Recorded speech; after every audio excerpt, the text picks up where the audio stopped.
Saludos, mi nombre es Daniel Mancera Ramírez, soy estudiante de Ingeniería Agroforestal de la UNAD.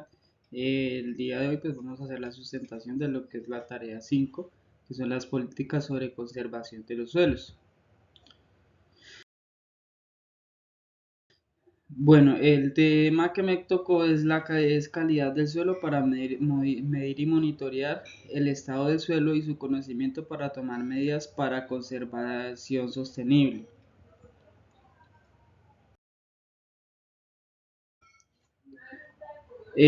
Bueno, cuando hablamos de calidad del suelo, entonces tenemos que el suelo es un conjunto, o sea, la calidad del suelo es un conjunto de tres cosas principalmente, lo que son sus capacidades físicas, sus capacidades químicas y sus capacidades biológicas. Cuando hablamos de esto, entonces, de esta calidad nos referimos a la capacidad que tienen estos suelos para la absorción y para el soporte de nutrientes. Eh, Entre más nutrientes tenga el suelo y eh, entre mayor sea su depósito de nutrientes, por así decirlo, pues estamos hablando que es mejor es la calidad del suelo y más fértiles son los suelos.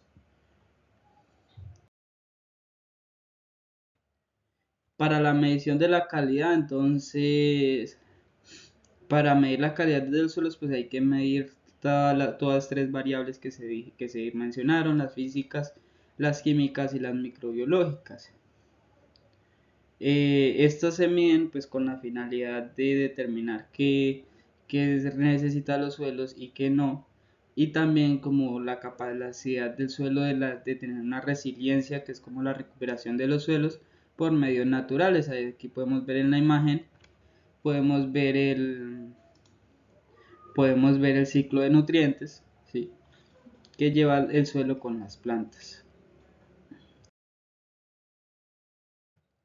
Listo, entonces cuando hablamos de los parámetros, tenemos que cada parámetro tiene diferentes variables. Entonces tenemos en lo físico tenemos lo que es la profundidad, la densidad del suelo, la estabilidad, la conductividad y la capacidad de infiltración o porosidad. Eh, Estos tienen pues diferentes equipos de medición. Podemos ver que el penetrómetro se repite varias veces porque pues es un solo equipo que funciona para determinar varias variables. Para el tema de la densidad, pues tenemos el densímetro de Boyucos, y para la conductividad, pues un conductímetro. En las químicas, tenemos, bueno, en las químicas y en las biológicas, tenemos varias variables, pero la mayoría de estas variables no son posibles determinarlas in situ. Por ende, lo que se hace es tomar una muestra del suelo por método de muestreo simple o compuesto y se le hacen los análisis en laboratorio. En lo químico, pues solo el pH se puede medir con un pHímetro, ¿sí? Tenemos lo que son, en lo químico tenemos lo que son los macronutrientes, que son nitrógeno, fósforo y potasio. Recordemos que estos macronutrientes son los que determinan la capacidad del suelo de producción, bueno, la capacidad del suelo para sostener vida como tal. Los micronutrientes, que son nutrientes pues menos relevantes, pero que aún así aportan a la estructura del suelo, y la capacidad que tienen los suelos de absorción de nutrientes. En lo biológico, entonces tenemos lo que es la tasa de descomposición de materia orgánica, cuánto se demora como tal los suelos en descomponer la materia orgánica, la abundancia de macroinvertebrados, y la existencia de hongos dentro de los suelos. Recordemos que hay hongos que aportan a las plantas como son las micorrizas.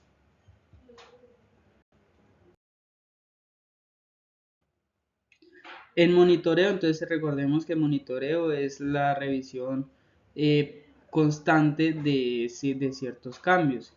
Entonces, para poder monitorear la calidad de los suelos, lo que hacemos es tomar muestras y medir variables de manera periódica, cosa que podamos ver y graficar los cambios que van ocurriendo en los suelos. Bueno, la calidad de los suelos en la conservación, entonces pues recordemos que la conservación se basa en mantener como las especies que tenemos. Pues cuando hablamos de conservación, no de restauración, porque si hablamos de restauración, pues vendríamos a incluir especies nativas para volver a recuperar la estructura de los bosques. Como estamos hablando de conservación, entonces también es muy importante la calidad de los suelos, debido a que pues en estos van a crecer las plantas que están en ese momento, ¿sí? Entonces, entre mejor sea la calidad de los suelos, pues vamos a tener una mejor propagación, un mejor crecimiento de los individuos que se alberguen ahí o que se conserven ahí. Si es necesario mejorar los suelos, eso lo determinamos con el monitoreo. Y pues ya que estamos en un tema de conservación, pues lo ideal es utilizar métodos orgánicos, por así decirlo, como lo son los bioabonos, fertilizantes orgánicos, micorrizas, que ayuden a restablecer esa calidad de los suelos. ¿Listo? Entonces le doy paso a la compañera. Cordial saludo, tutora y compañeros. Siguiendo con la explicación de la tarea 5 que venía dando el compañero Daniel, mi tema escogido fue el reconocimiento del suelo como parte del ambiente. El suelo es un recurso natural, esencial y finito, ¿cierto? Este otorga diversos servicios ecosistémicos, los cuales son fundamentales para el equilibrio de todos estos ecosistemas, como también lo comprende la fauna y la flora, ¿cierto? Estos influyen en los sistemas agrícolas, que son los que abastecen, y dan esa seguridad alimentaria a los humanos. Más del 95% de los alimentos provienen del suelo. Y también es el mayor sumidero de carbono natural, lo cual esto también ayuda a mitigar los cambios climáticos. Reconocer el suelo como parte integral y fundamental del ambiente es crucial para su gestión. ¿Por qué? Porque de este surgen beneficios tanto ecosistémicos como para el bienestar humano. Uno de esos son como la composición y funciones. ¿Qué es eso? El suelo está formado por minerales, ¿cierto? Por materia orgánica, agua, aire y microorganismos que cuando interactúan entre ellos generan funciones o generan procesos como la regulación del ciclo, el almacenamiento de carbono, la provisión de nutrientes a las plantas, además de que también el suelo es el hábitat de microorganismos que contribuyen a la fertilidad y salud de este, lo cual también se habla de conservación ambiental. ¿Por qué? Porque la conservación ambiental es implementar técnicas de conservación, ¿cierto? Y prevención de erosión y degradación para no perder como esta productividad del suelo, todo esto ayuda a mantener la calidad del suelo y garantiza un equilibrio entre los ecosistemas y por general un bienestar humano. Otros factores que determinan la importancia del suelo en el reconocimiento de este como parte del ambiente son los ciclos bioquímicos, que son los que facilitan la distribución y transformación de nutrientes y energías necesarias para la vida de las plantas, los cuales las plantas son fundamentales para la producción de alimentos y pues todos estos ciclos generan un soporte y son la fuente de nutrientes de las plantas. También otro factor son los recursos no renovables, aunque el suelo se puede considerar renovable, es un proceso muy largo que estamos hablando de alrededor de cientos o miles de años, por lo tanto su degradación ocurre muy rápida y su recuperación ocurre muy lenta, ¿cierto? Otro factor importante, como lo venía mencionando, es la agricultura y productividad, ¿cierto? Que es como el uso adecuado del suelo para generar un ambiente óptimo en el cual las plantas se puedan desarrollar y pueda haber una producción agrícola que genere rendimiento, ¿cierto? Porque esto optimiza estas prácticas garantizando así la seguridad alimentaria de los humanos. El suelo presenta también unos desafíos, como es la degradación del suelo. ¿Qué es la degradación del suelo? La cual es generada por actividades de extensión, bien sea de infraestructura o agrícola, por parte de los humanos que causan daños en la capa vegetal o en la capa principal del suelo. También otro factor que influye en los desafíos es el cambio climático. ¿Por qué? Porque esto altera todos los patrones, todos los patrones climáticos, generando pues precipitaciones extremas o sequías, ¿cierto? Y esto también afecta directamente la salud del suelo y retrasa todos estos procesos de recuperación o regeneración natural. Existen técnicas y prácticas muy diversas que dependen de varios factores según el lugar donde se va a llevar a cabo y lo que se quiere evitar, ¿cierto? Porque estas son para prevenir y evitar la pérdida del suelo. Una de estas técnicas son las barreras vivas, que son estas cercas lineales o intercaladas de árboles, de componentes vegetales, los cuales ayudan a la velocidad del viento, es decir, que no impacte tan brutal en el suelo, arrastrando pues partículas o elementos necesarios o esenciales para el suelo. También se habla de que estos son un filtro para captar todos estos sedimentos que van en el agua. Como otro, se pueden ver las terrazas, que son plataformas o bueno, son, digámoslo así, construcciones, ¿sí?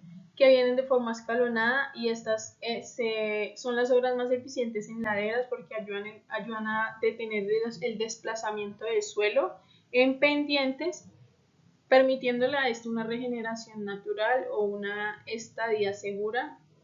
Y también como otro factor se utilizan las barreras muertas, que también estamos hablando de otra edificación, otra infraestructura que se consta de muros de piedras de nivel, muros de piedras en las curvas de nivel que evitan el arrastre del suelo.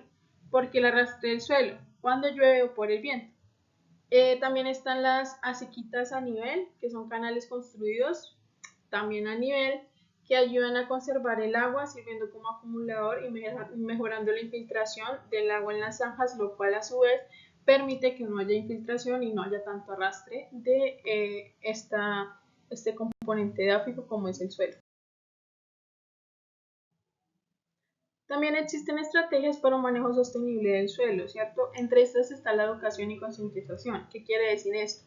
Que es vital promover la educación en las comunidades como también en los agricultores para que estos reconozcan el valor del suelo no solo como un recurso económico, sino también como un componente esencial del ecosistema.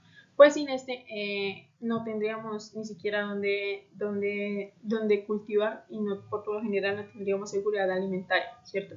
También la influencia de prácticas agrícolas sostenibles que reduzcan la erosión y mantengan la fertilidad del suelo, lo cual es clave para garantizar el sostenimiento de este a largo plazo. Esto incluye las rotaciones de cultivos, el uso de implementos o abonos orgánicos y técnicas de agricultura ecológica. Como último y no menos importante están las políticas efectivas. ¿Qué son estas políticas? Son las que fomentan el manejo sostenible del suelo, que pueden incurrir a regular, ¿cierto?, el uso de este, o también incentivar prácticas sostenibles y programas de restauración de suelos degradados. También existe el Plan de Acción para la Gestión Sostenible del Suelo. ¿Qué quiere decir esto? Este es el plan de preservación, restauración y el uso sostenible del suelo. ¿Qué es esto? Es la política que plantea integrar la gestión sostenible del suelo por medio de el fortalecimiento del componente de suelos y la instrumentación de restauración ecológica. Otros que influyen directamente son la formulación de lineamientos de conservación del suelo para fortalecer instrumentos de gestión de riesgo, la generación y divulgación de guías para el uso y manejo adecuado y sostenible del suelo, el fomentar negocios verdes que incluyan la gestión adecuada del suelo, la generación de alternativas de manejo y prácticas que permitan utilizar el suelo disminuyendo los procesos de degradación.